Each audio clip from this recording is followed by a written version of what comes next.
రాజకీయ పరంగా మాట్లాడతానని వ్యక్తిగత విమర్శలు దూషణలు చేయనన్నారు ఎమ్మెల్సీ తోట త్రిమూర్తులు. రెవెన్యూ పరిపాలన విభాగాలు రాజమండ్రిలో విలీనమయ్యాయని, అమలాపురం నియోజకవర్గంలో ఎలాంటి మార్పు లేదని చెప్పానన్నారు.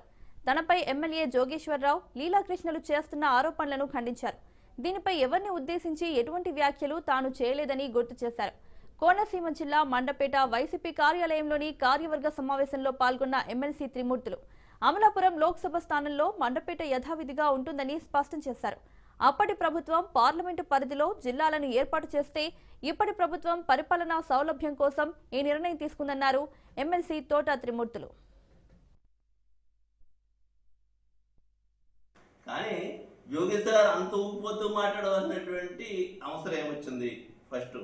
రెండోది, యోగేశ్వర ఒక్కటి చెప్తున్నాను, వ్యక్తిగతమైనటువంటి విషయాలు మాట్లాడవలసి వస్తే నీ జీవితం అంతా కడిగేవలసినటువంటి పరిస్థితి వస్తుంది. దానికి ఇష్టమైతే రండి కూర్చుందాం. నువ్వు తలకాయ ఎక్కడ పెట్టుకుంటావో తెలీదు. కుక్కతో వంకర, లేకపోతే పిచ్చి ఎక్కింది. పిచ్చి నీకు ఎక్కింది, నీకు పిచ్చి ఎక్కింది కాబట్టి